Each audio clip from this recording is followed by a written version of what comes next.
Indisciplina. Alô, está começando mais um Indisciplina aqui na Rádio Comunitária Cantareira 87,5 da Brasilândia. Eu sou o educador Valmir De Ângeles. O nosso programa vai ao ar todas as sextas-feiras das 16 às 17 horas aqui na rádio, com reprise aos domingos das 22 às 23.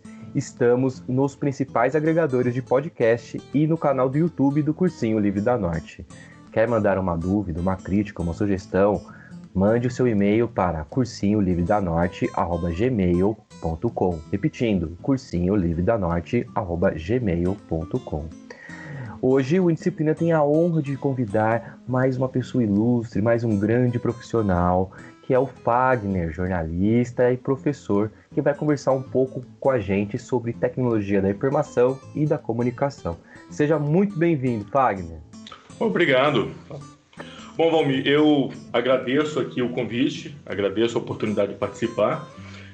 Fico muito feliz com projetos como esse, porque eu tenho tocado projetos semelhantes aí desde os 22 anos de idade, voltado para o pessoal que tem muitas vezes menos acesso à informação. E assim, tento, na medida do possível, mesclar comunicação, jornalismo com educação. Nem sempre a gente consegue, mas estamos na luta, né? Certo. Eu vou começar aqui com uma pergunta que muitas vezes é feita, né, para jornalista. Existe jornalismo imparcial? Não existe. Isso aí está fora de questão. O jornalismo ele é criado... Bom, vamos começar pelo começo, né? A palavra jornalismo vem do francês, do jour, do diário, né? E ele começa para defender causas. Então, por exemplo, quando você tem Lutero pregando algumas atas na porta da igreja lá, fazendo uma campanha contra a Igreja Católica, ele estava fazendo aquilo diariamente, né? Então, do ponto de vista francês, journalisme, né? Diariamente, daí surge o jornalismo e depois isso vai se mesclando até se transformar no que a gente tem hoje já nos Estados Unidos no século XIX. E o jornalismo sempre foi feito para defender uma causa. Você pega, por exemplo, aqui no Brasil, o primeiro jornal brasileiro foi o Correio Brasiliense, que foi publicado pelo José Hipólito da Costa, que era impresso na Inglaterra, porque naquela época era proibido ter prensas aqui no Brasil.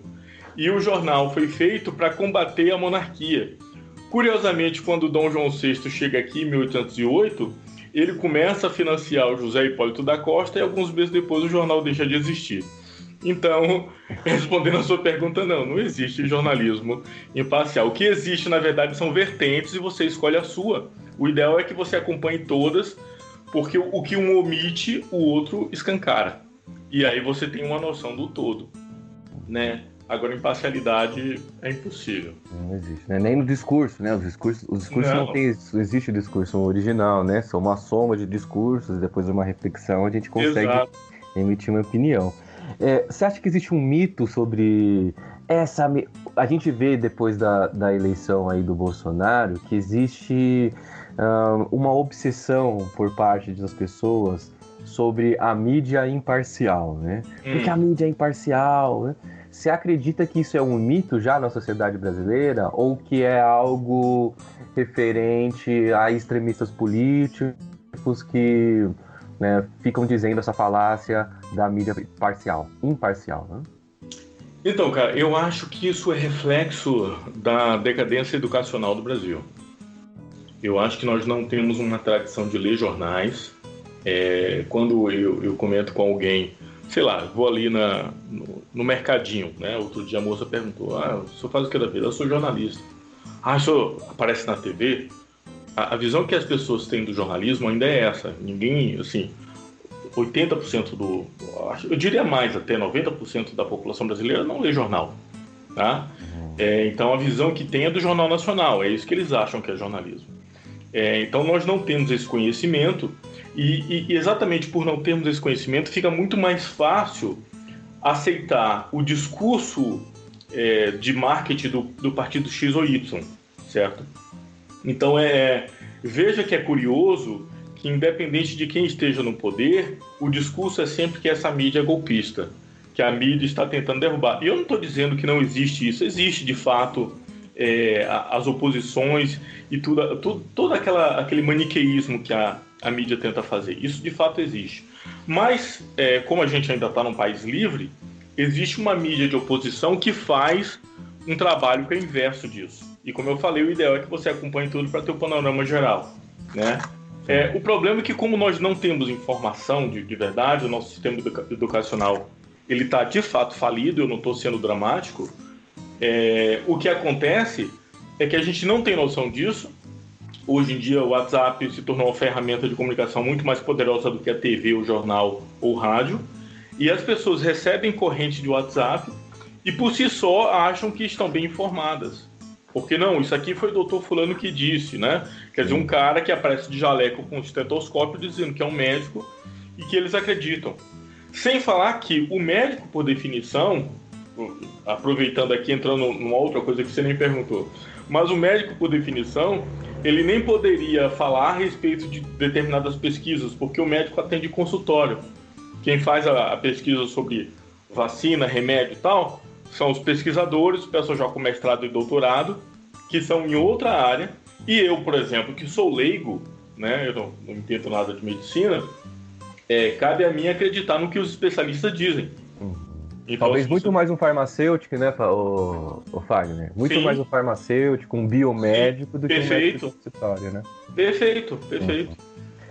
Você acha que existe uma desinformação geral, então, das profissões? Eu acho que sim. Porque, olha só, você deve ter acompanhado há uns 5, 6 anos, teve um professor da UNB que tentou fazer uma pesquisa a respeito dos níveis de leitura aqui no Brasil. Eu não sei se você viu o resultado da pesquisa, mas assim, o negócio é trágico. Eu sei que eu pareço dramático, mas assim, segundo o resultado da pesquisa dele, isso é uma pesquisa séria, 98% da população brasileira, estou dando números exatos, 98% da população brasileira não tem o hábito de ler. Tá? 40%, veja bem, segundo dados dessa pesquisa também, que a gente pode até procurar depois para referenciar aí. Segundo essa pesquisa também, 40% dos estudantes universitários são aquilo que se chama de analfabetos funcionais, que é a pessoa que é capaz de ler, mas quando pega um texto um pouco mais denso, um pouco mais comprido, não é capaz de tirar informações dali. Sim. Né? Então nós temos uma deficiência educacional muito grande, né? De um nível que eu não sei se antes era a mesma coisa, porque antes a gente tinha mais gente analfabeta. Hoje a gente tem mais gente que fez a faculdade e que continua com dificuldade extrema de conseguir tirar uma informação de dentro de um texto qualquer. E isso eu acho extremamente perigoso. Fagner, você acha que existe um culto à ignorância no país, como um projeto, né, como Darcy Ribeiro falava, que o socateamento da educação é um projeto? Você acha que é realmente um projeto, né? Mas um projeto para todas as classes, né? Porque a gente sempre faz esse recorte e muitas vezes a gente fica pensando que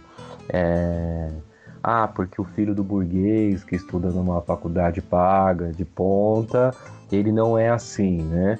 Mas você acha que isso é uma coisa generalizada? Sim, de fato vai afetar realmente mais o pobre.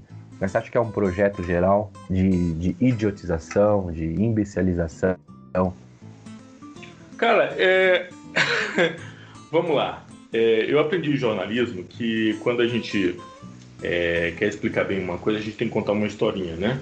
Sim. Com personagens e tal. Uhum. Então eu vou contar um pouquinho da minha história para ilustrar bem o que eu vou dizer aqui. Vamos começar umas 2 gerações atrás. Chega no Brasil aí por volta de 1920, o meu bisavô, vindo de Portugal, e vai para Salvador, depois para Jequié, e ele se enfurna ali numa cidadezinha minúscula chamada Itagi, uma cidade que atualmente tem 17 mil habitantes. Então, 1920 e 1930 devia ser um arraial. E ele se casa com uma das índias ali da região, uma Machacali, que era a minha bisavó, que tinha um problema de surdez e que ficou surda exatamente quando estava começando a aprender português. Então, ela tinha algumas dificuldades para falar português. Ela lia lábios, mas falava português com muita dificuldade.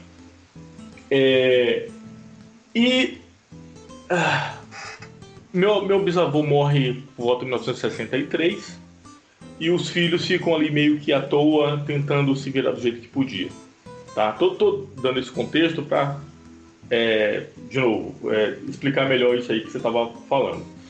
A minha mãe engravida muito cedo também, família muito pobre, então entra naquela questão que a gente já debateu antes do Pierre Bourdieu, chamado Os Herdeiros, né? Tem um livro dele chamado Os Herdeiros, que ele fala sobre herança cultural. Então, o que é que você herda? O Bourdieu levanta uma questão que 80% das pessoas que estão na universidade são filhos de pessoas que fizeram universidades. Então, você tem uma herança cultural direta. Então, boa parte, eu acho que 75% a 80% também, das pessoas que são leitores é porque tiveram em casa bibliotecas, livros, acesso a esse tipo de informação. Foram a museus, teatro, cinema e por aí vai. Então, é muito mais difícil para alguém da periferia que não tem acesso a essa informação se tornar um leitor. Então, o que acontece? Filho de um imigrante com mãe ainda surda, minha avó muito pobre, teve 8 filhos, minha mãe engravida aos 14 anos de idade, meu pai não assume, nasço eu ali no interior da Bahia e já na cidade de Piauí, que fica próximo a Itagi. Tá, estou encobridando a história, mas já justifico isso. Ipiaú era uma cidade que vivia em conflitos, uma cidade muito violenta na época, e surge um prefeito chamado Euclides Neto, que era advogado, era escritor, uma espécie de Graciliano Ramos da região, e que ele tenta fazer um projeto de reforma agrária chamada Fazenda do Povo. Em que ano isso, Fagner? Isso em 1964, 65. Bom, você adivinha o que é que aconteceu? Os militares bateram na porta que já levou o prefeito preso. Sim. Certo? Sim. E aí, isso era curioso porque quando ele fez esse projeto, ele estava tentando colocar algumas pessoas que não tinham onde morar para ter pelo menos um assentamento. E aí deixa eu justificar essas pessoas que não tinham onde morar, porque na grande maioria das vezes assim, um monte de vagabundo. Não, por exemplo, a minha família. Por que eu dei essa volta toda? Minha família, que éramos de ascendência indígena, né, dos mongóis, dos Machacales, nossa terra foi tomada, que aquela região ali se tornou uma região de produção de cacau, né, muitos árabes que invadiram a região formaram fazendas, entendeu? A gente foi expulso, ficamos sem onde morar e éramos vistos como os párias da sociedade. O prefeito, o Euclides Neto, tendo consciência disso, tentou pegar uma área, fazer uma fazenda, distribuir para todo mundo, né?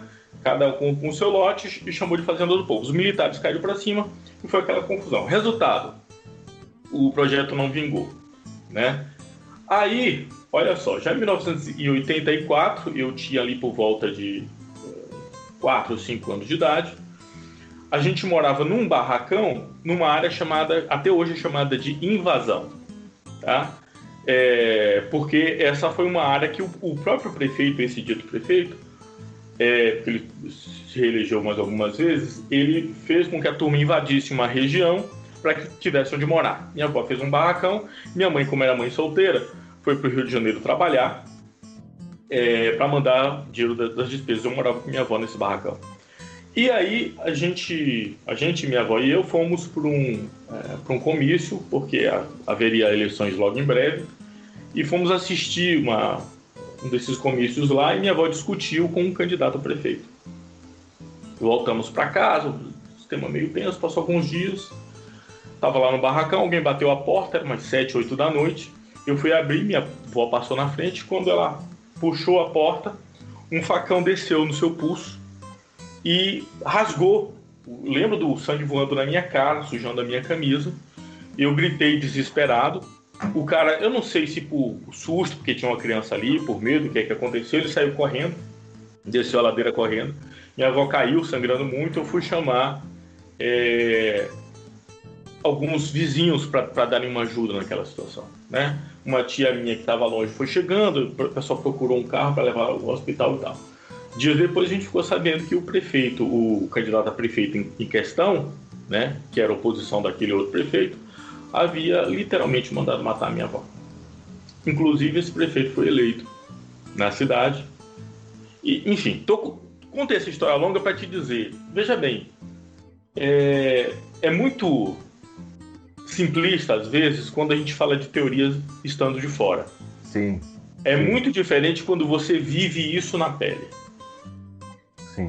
É muito diferente quando você é da periferia, quando você é do interior do Nordeste, quando você é de ascendência indígena, quando você é discriminado pela sua pele. Por exemplo, quando eu vim para Santos, eu tentando procurar emprego numa empresa X, que é melhor nem citar o nome aqui, a dona olhou para mim e disse assim, não, o problema é a sua cor, não que você seja negro, né? Mas a mulher disse isso na minha cara.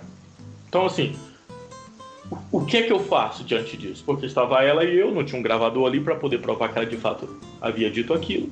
E eu tenho que sair de cabeça baixa achando que é normal o fato de eu ter a cor da pele um pouco mais escura e que isso me torna menos capacitado, menos válido do que uma pessoa clara de olhos azuis, sabe? Então, assim, dei essa volta toda para dizer sim, eu acho que existe um projeto, sim. Eu acho que é muito mais cômodo, sim. Você viu que recentemente aí o nosso querido Paulo Guedes disse que, poxa, até o filho do porteiro que zerou a prova conseguiu bolsa, né? E eles acham que tem que dar bolsa de festa para todo mundo, né? Quer dizer, ele está explicitando uma coisa que ele sente, que ele pensa, né? E é muito cômodo você de fora acreditar no discurso liberal. O problema é que quando essa galera chega no poder, e eu não estou dando uma de comunista aqui, não é isso, mas quando essa galera chega no poder, eles explicitam aquilo que está dentro. Sim. Mas desculpa, te cortei. Não, tá sendo ótimo, né? Toda essa explicação, né? Realmente. Porque muitas vezes se fala, e aí o Disciplina tem o espectro de esquerda mesmo, né? A gente não esconde isso de ninguém. Aliás, né? Nós somos coletivistas, né? Somos uma iniciativa anarquista de educação, né? Estamos à extrema esquerda mesmo. Né? Opa! Não tem problema, isso aqui não tem problema nenhum em dizer. Só que, né? A gente, né, a nossa matéria, a nossa força de trabalho são ideias, né, Fábio? Uhum. A real é essa, né?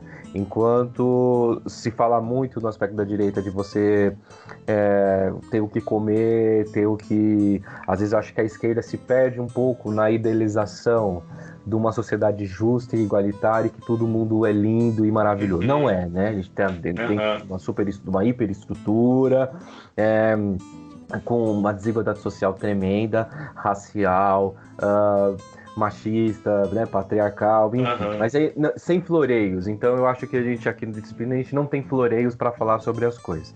Isso que você traz, né, contando a sua história, contextualiza a teoria de que realmente existe um projeto, como é explicitado em vários canais de esquerda.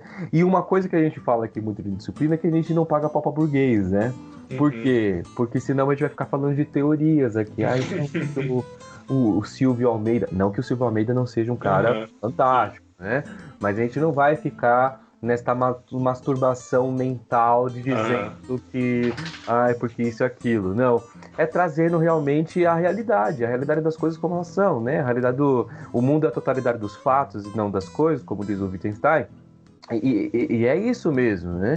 A história de cada um, nós aqui dentro desse formato, fazendo um programa dentro de uma rádio comunitária e falando de uma questão tão estrutural que não só afeta a sua vida, mas como afeta a minha vida também como homem negro, como afeta as outras apresentadoras do Indisciplina, algumas negras, outras não, mas mulheres também, que também estão dentro desse contexto opressor, né? E de como fazer mudar essa situação, né? Mas pelo nosso trabalho, e não por uma panfletagem, e não por alguém que vai no carnaval e coloca um adesivo ou, né, se fantasia de alguma coisa, achando que apenas aquilo irá mudar alguma coisa. Sendo o nosso trabalho, assim como nós aqui, né? Nós, enquanto comunicadores. fazendo esse trabalho de base, esse trabalho que precisa ser feito, né? Então, a sua história aqui é uma história, eu acho que é muito semelhante a São José dos Ilhéus, do Jorge Amado, né? Que conta eu nem sei, é perto de Ilhéus? É pertinho. Nossa, então já imagino, porque acontece mais ou menos nessa época, né? E trazer para as pessoas aqui, ó, a gente tem a história do Fagner, né? A gente tem a história de vários outros convidados que vieram aqui e disseram a história deles, né? Então, você tá votando no Bruno Covas por quê? Aqui a gente dá nome aos bois, não tem problema, tem amarras sociais. Aqui a gente dá nome mesmo, né? Não tem problema. Enquanto isso não houver problema. O Pilha lá tá preso até hoje, né? Enfim, e é muito rico trazer essa discussão. A gente vai para um intervalo agora, rapidamente, e na volta eu já queria adiantar uma pergunta aqui para você, né? O que fazer com essa galerinha, essa moçadinha mais nova aí, que acha que o futuro é apenas o marketing digital? Ok, difícil essa. Vamos lá. O Indisciplina volta já!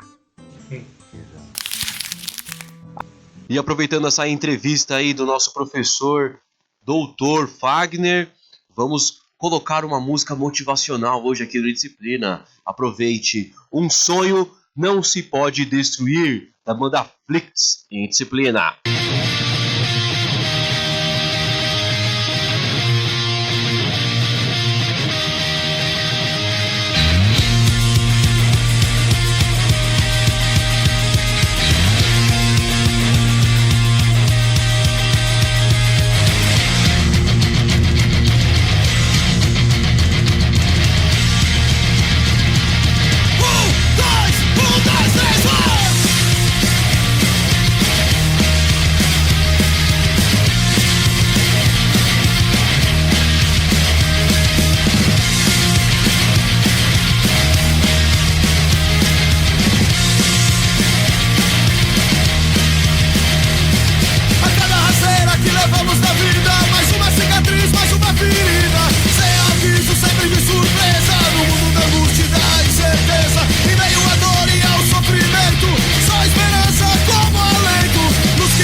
Olha lá, o Indisciplina voltou! Estamos hoje aqui conversando com o jornalista e educador Fagner, contando a sua história maravilhosa, explicando pra gente sobre a educação e comunicação também. No bloco anterior eu perguntei o que fazer com essa galera aí que nos escuta, essa moçadinha que está vindo aí, essa nova geração, que acha que o futuro depende exclusivamente do marketing digital, que depende do seu capital social agora medido pelas mídias sociais com o número de seguidores, né? E que muitos deles, às vezes, não sabem que aqueles seguidores podem ser também dinheiro, né? Dinheiro. E aí? Pergunta difícil essa, né? Pergunta difícil, porque o que nós temos de fato, só passar o avião aqui, que eu estou bem na rota do aeroporto, barulho intenso. Só lembrando de fato que o poder do marketing, não do marketing digital, mas do marketing como um todo, é muito grande. Então faz a cabeça da molecadinha mesmo, e se você não tem um processo de desconstrução muito cedo, sabe, aquilo se enraiza de uma forma que vira a cenoura do burro, sabe? O burro vai andando querendo comer a cenoura, e quanto mais ele anda, mais a cenoura vai para frente. É a mesma situação. É como essa turma, tem uma turma aí do mercado investidor, né? Que assim, não, vamos dar um curso aqui de como te ensinar a ganhar dinheiro com ações, não sei o quê. E tem uma turma que acredita nisso e não percebe que só quem ganha dinheiro é quem vende esses cursos, sabe? Tem um livro muito interessante chamado Rápido e Devagar, do Kahneman, não sei se você conhece. Não conheço. Ele faz um estudo, ele é um matemático, ele faz um estudo estatístico, alguns estudos estatísticos, inclusive, para mostrar como funciona a mente do ser humano. E Rápido e Devagar é uma referência a isso. Segundo ele, são duas formas que nós temos de pensar, né? Então, quando você está aprendendo uma coisa, o seu cérebro funciona no modo lento, porque você está assimilando. À medida que aquilo torna-se um hábito, você faz aquilo no automático, para que a sua mente possa se ocupar com outra coisa. Então ele dá o exemplo, por exemplo, de um automóvel, tá? Você começa a dirigir, então você tem que se concentrar no volante, na marcha, no acelerador, na embreagem, no pisca. É muita coisa, no início é muito difícil, você tem muita dificuldade. À medida que aquilo se torna um hábito, você faz aquilo automaticamente, conversa com as pessoas do lado, né, olha no retrovisor, ouve música no rádio, por aí vai, né? E ele diferencia essas duas coisas para dizer que muito do que a gente faz no automatismo, de aceitar a primeira versão que aparece. E aí, curiosamente, ele foi contratado por uma empresa dessas mega investidoras para fazer um estudo sobre os acertos a respeito de se uma ação vai subir, se uma ação vai cair, esse tipo de coisa. E, segundo os estudos dele, que levaram aproximadamente 14 anos, o número de acertos entre um especialista em finanças e um cara completamente leigo é o mesmo. Eu acho que eu já conhecia, mas tudo bem. Como é o nome dele que eu preciso... Kahneman, o livro é Rápido e Devagar. E aí, olha que curioso.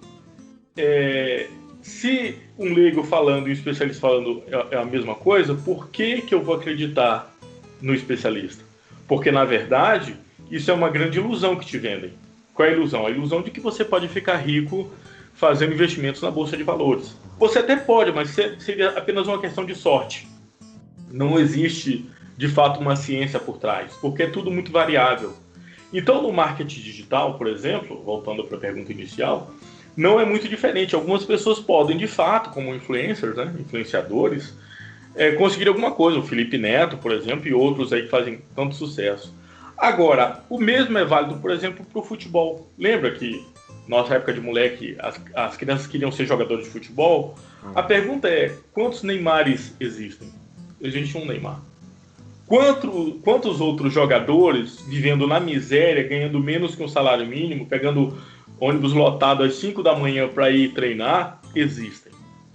Que chega aos 30, 35 anos, não conseguem nada e tem que cair na real e já estão com um problema na perna ou na coluna de tanto esforço, sem ter chegado a lugar nenhum. Entende? Então, na verdade, o marketing digital é semelhante ao que era o futebol para os meninos ou a vida de modelo para as meninas há alguns anos. A molecada acha que vai fazer um canalzinho no YouTube e com isso vai explodir, vai ficar milionário, vai comprar avião feito o Whindersson Nunes. E assim, legal para ele que conseguiu. Mas é esse tipo de ilusão que mantém a máquina funcionando. De novo, sem querer bancar o comunista aqui, mas é um fato. A gente vê isso, não é, como você disse, uma questão teórica de ficar floreando. É a gente presenciar isso todo santo dia. Eu tenho um sobrinho, por exemplo, que ele agora está numa ilusão, está com 19 anos, apertando para tentar fazer uma faculdade, alguma coisa assim, e ele na ilusão que ele vai ganhar dinheiro com Free Fire. Já ouviu falar de Free Fire? Sim. Sim. Não, sim. E eles de fato acreditam nisso, eles de fato levam isso a sério. E aí o tempo vai passando e você tem um prolongamento da adolescência, que antes, assim, você fez 17, 18 anos, você é adulto, vai se virar. Vai trabalhar. Né? Hoje o cara tá com 30, 40 anos na casa dos pais jogando videogame. Né? Porque a máquina faz com que assim seja. E as pessoas não percebem e acham que tá tudo natural. Né? Isso é extremamente pernicioso porque nós temos dois fatores. Voltamos para a questão da educação. Nós temos um descaso muito grande com a educação. Né? Sem querer de novo fazer drama, mas voltamos a discutir se a Terra é plana. Eu nunca imaginei que viveria para ver isso. Vacina, né? Vacina. A gente teve a revolta da vacina durante a chamada gripe espanhola, né? No início do século passado, e você tem praticamente 100 anos depois a mesma história se repetindo. Quer dizer, as pessoas foram para a escola, aprenderam sobre a revolta das vacinas e estão repetindo agora. E os surtos também, né? A gente teve surto de poliomielite na década de 70. Quantas pessoas foram prejudicadas com isso? Mortalidade infantil altíssima por conta de falta de vacina. E agora as pessoas falando que não... Só compartilhar aqui. Eu trabalho numa unidade de saúde onde tem gente que acredita no kit Covid. Profissional. Não, isso é terrível, porque é um profissional da saúde. Como é que ele acredita no kit Covid? Com substâncias que realmente... As pessoas que estudam sobre aquilo... É uma pergunta que eu quero fazer para você. Hoje, né, parafraseando o Nelson Rodrigues, os idiotas estão vencendo? Ah, cara, com certeza. Com certeza. Porque aí a gente soma a frase do Nelson, a frase do Humberto Eco. Sim, que são muitos, né? Além de serem muitos, antigamente, segundo Humberto Eco, antigamente eles ficavam em volta de uma mesa de bar. Hoje em dia o cara entra na internet e ele tem acesso ao mundo, ele se comunica com o mundo. Então ele faz um canal no YouTube e ele consegue atingir milhares de pessoas, às vezes milhões.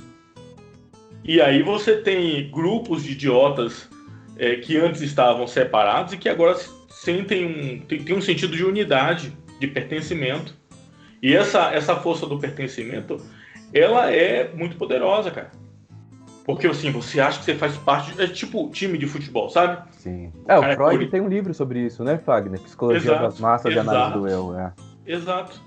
A pessoa se sente pertencente a alguma coisa e aí você não tem como destruir aquilo, porque, assim, ela é do grupo que acredita que a Terra é plana. O ano retrasado, a turma da Terra Plana fez aqui um evento chamado FlatCon, não sei se você ouviu falar. Cobraram R$100 a entrada, cara, e houve quem pagasse para ouvir youtubers falar que a Terra é plana. Ai, Deus, dá-me paciência. Porque é um abismo, né? É um abismo. Porque a ignorância... Existe uma frase muito bonita no budismo, né? E eu a entoo como um mantra, assim, quase que diariamente, né? A pior ferrugem que existe é a ignorância. E aqui interpretando, não a ignorância de não saber por ser leigo, né? Leigo de tal coisa, sou ignorante a respeito de. Mas a ignorância de não saber e ter orgulho de que não sabe. Você acha que as pessoas têm orgulho de ser ignorantes? Ah, sim, sem dúvida, sem dúvida. Eu de novo, vou contar a historinha. Recentemente me colocaram num grupo do WhatsApp aí do ensino médio, né? O antigo segundo grau. Eu fiz uma escola técnica, uma escola agrotécnica, entre 96 e 98, se eu não me engano. E aí, assim, todo mundo falando sobre os seus avanços e tal, e muita gente não passou daquilo, e tudo bem, as coisas da vida são assim. E aí, como sempre, tem aquele grupo de bolsonaristas doente e que começam a falar sobre o kit Covid e outras coisas assim. E você fala, olha, não é bem assim, procura verificar isso direito e tal. Aí vem um cara pra mim e diz assim, olha, você precisa estudar. Eu digo, cara, você, eu fiz faculdade, eu fiz mestrado, eu fiz doutorado, eu preciso estudar, você parou no 2º grau, cara. Então, assim, é chato você ter que dar carteirada, eu odeio isso, acho isso horroroso. Mas às vezes é necessário você lembrar para a pessoa, olha, eu estou estudando a minha vida toda. E reconheço a minha ignorância, eu não sei nada a respeito de saúde, por isso eu sou obrigado a confiar na OMS, na Organização Mundial da Saúde. Se eu não entendo, eu tenho que procurar ouvir quem entende. Porque assim, isso também é curioso, né? À medida que você estuda, você percebe o abismo de ignorância que existe à sua volta. E aí você vai tomando consciência do quanto você não é nada, você não sabe nada. Né? Mas as pessoas, parece que quanto... Tem o chamado efeito Dunning-Kruger, você conhece? Sim. Né? É o pico da ignorância. Eu vou compartilhar com você uma coisa aqui de pico de ignorância que eu senti na pele. Vamos lá. Eu sou praticante de jiu-jitsu. Legal. E a minha vida mudou drasticamente depois da prática, né? Até meu sensei já veio aqui fazer uma participação, né? Enfim. E aí eu achei... Tô no começo aí, faz 3 anos que eu pratico, né? Deu uma parada agora na pandemia. E eu achei que um dia que eu tava arrasando, sabe, Fagner? Só pra explicar pra nossa audiência. E eu falei, não, hoje eu vou chegar, vou pegar aquele cara mais graduado que eu e ele tá perdido, porque eu já entendi. E eu, né, dentro desse rola que é a luta em si, né? Eu me senti dentro de uma máquina de lavar roupa, né?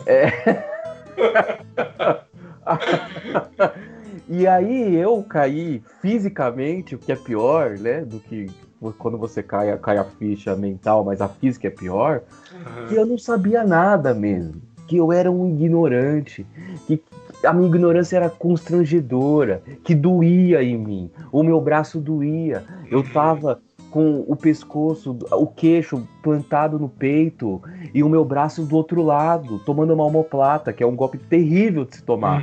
E aí eu falei, meu Deus, eu não sei nada. E aí eu falei, putz, o efeito do Dunning-Kruger.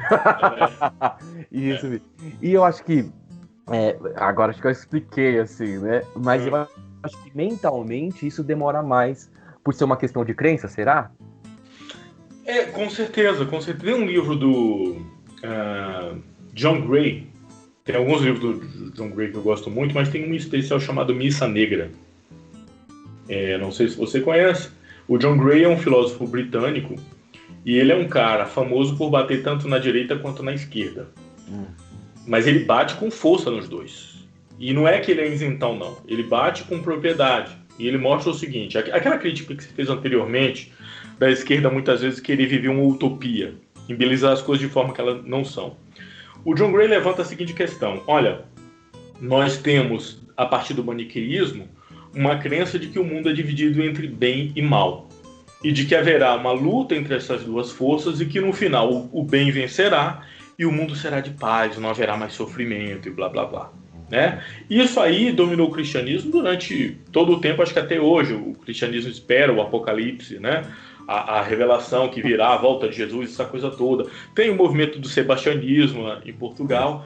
E aí ele levanta... Você explica pra gente aí que é o sebastianismo de Portugal, né? E porque existe aqui também, né? Existe aqui também, é verdade. De outra forma, mas existe aqui também. Então, Dom Sebastião, né, que era o famoso rei de Portugal, nobre, fidalgo e blá blá blá, certo dia vai caçar com um grupo de seus asseclas e simplesmente desaparece no meio da floresta.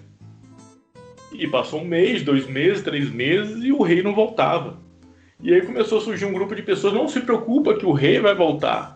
E começa a surgir uma crença em torno disso, que eles então denominam de sebastianismo, que Dom Sebastião irá retornar para resolver os problemas de Portugal. É ridículo, eu sei, mas as pessoas de fato acreditam nisso.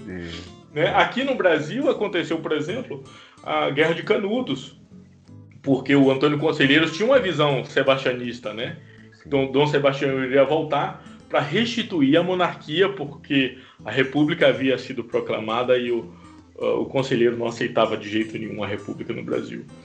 E aí, curiosamente, em relação a isso, o John Gray mostra que o Hegel, né, o filósofo Hegel,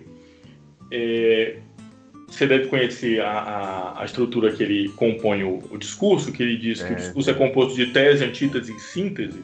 Então você tem um discurso se opondo ao outro e você tem um resultado disso. A partir daí ele concebe uma visão da história que é uma visão escatológica. Vamos lá, vamos explicar o que é escatologia. Escatos do grego é fim, né?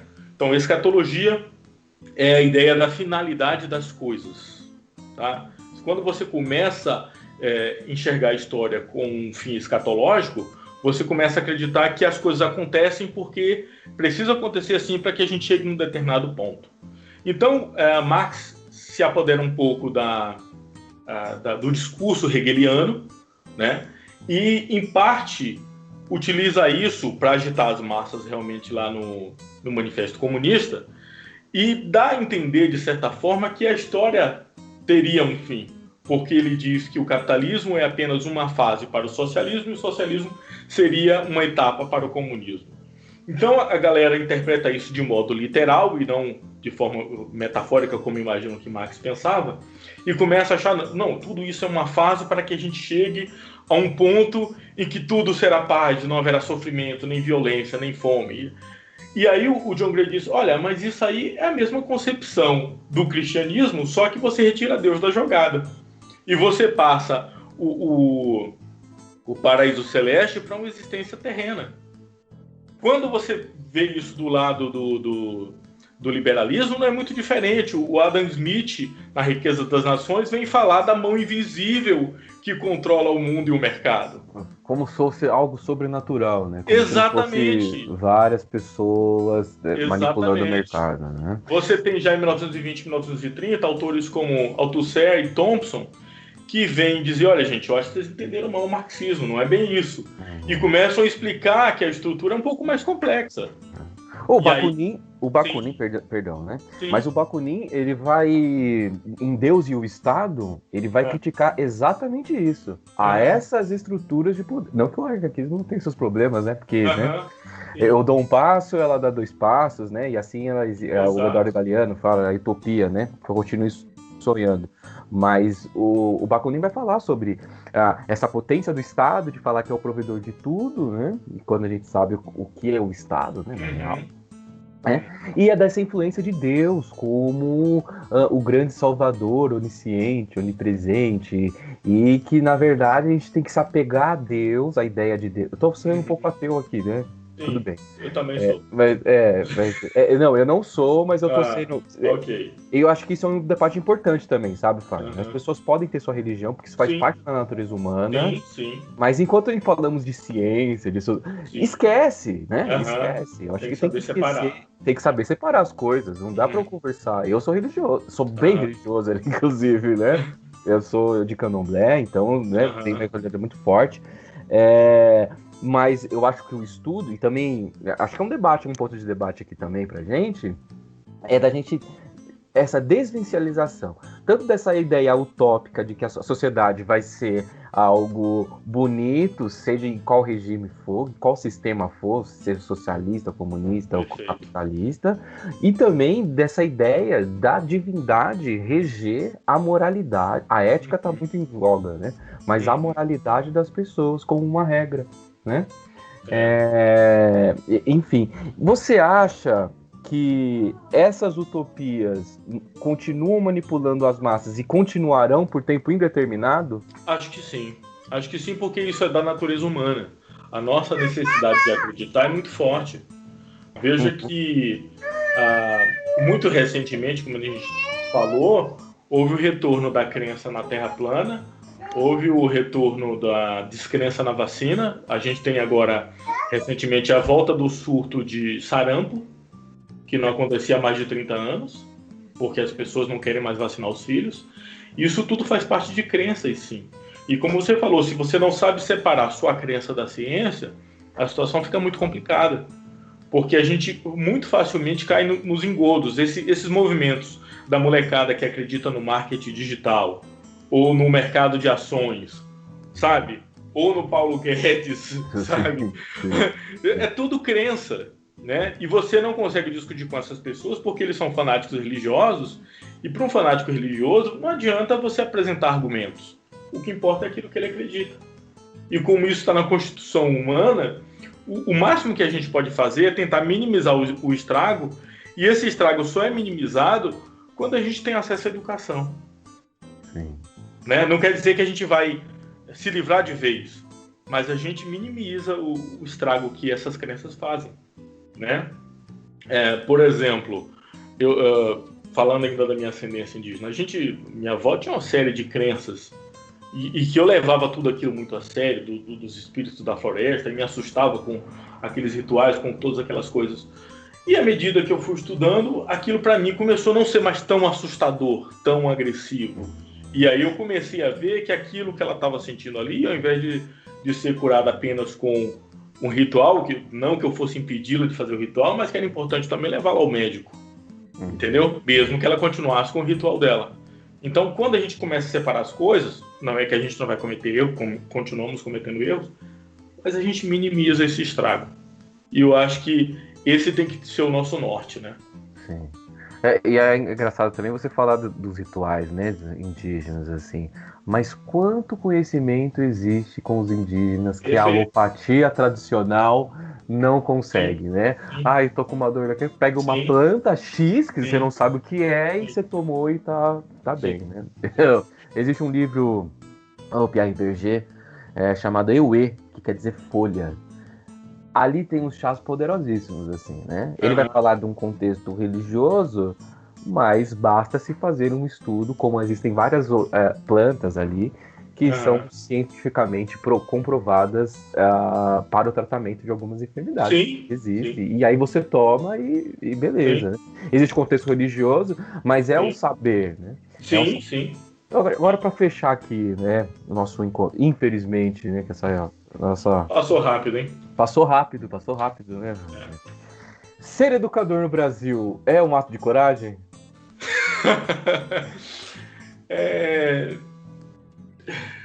Agora você me pegou. Eu tenho sido muito criticado por estar focado nessa questão da educação. A minha namorada, que é de uma família classe média alta, é muito criticada por ser coordenadora de uma escola pública, né? Ganha um salário de fome, você deve imaginar, a escola pública, né? Mesmo em São Paulo não ganha bem. E tem um colega, por exemplo, que fala assim, cara, por que você não larga tudo isso, jornalismo, professor, isso aí não dá dinheiro, vamos programar computador, cara, isso aí é que tá dando grana. E eu digo, cara, não é que eu não queira ganhar dinheiro, mas é que eu acho que eu não levo jeito para isso, eu gosto de fazer o que eu tô fazendo. Então eu não sei te dizer se é um ato de coragem ou se é um impulso que a gente sente que acaba sendo mais forte do que a gente, por mais que a gente queira fugir disso, a gente não consiga. Sei que eu estou romantizando um pouco a coisa aqui, mas acredito que você também deva sentir o mesmo. Sentir meio que eu tenho essa obrigação, sabe? Porque se eu não fizer, talvez ninguém faça.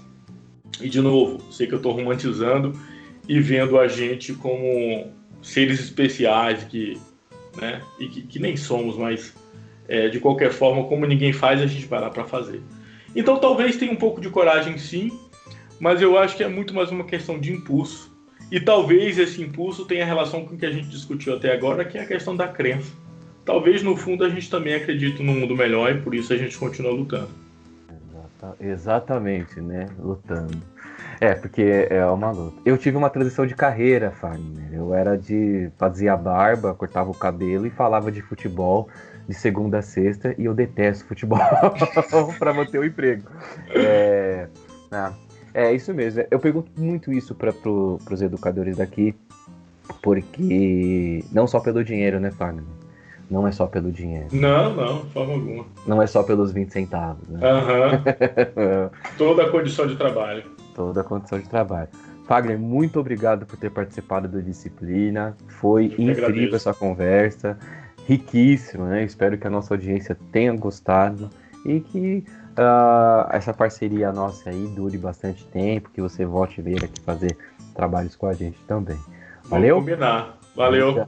Obrigado, Fagner. Este foi o Indisciplina. Voltamos na semana que vem. Tchau!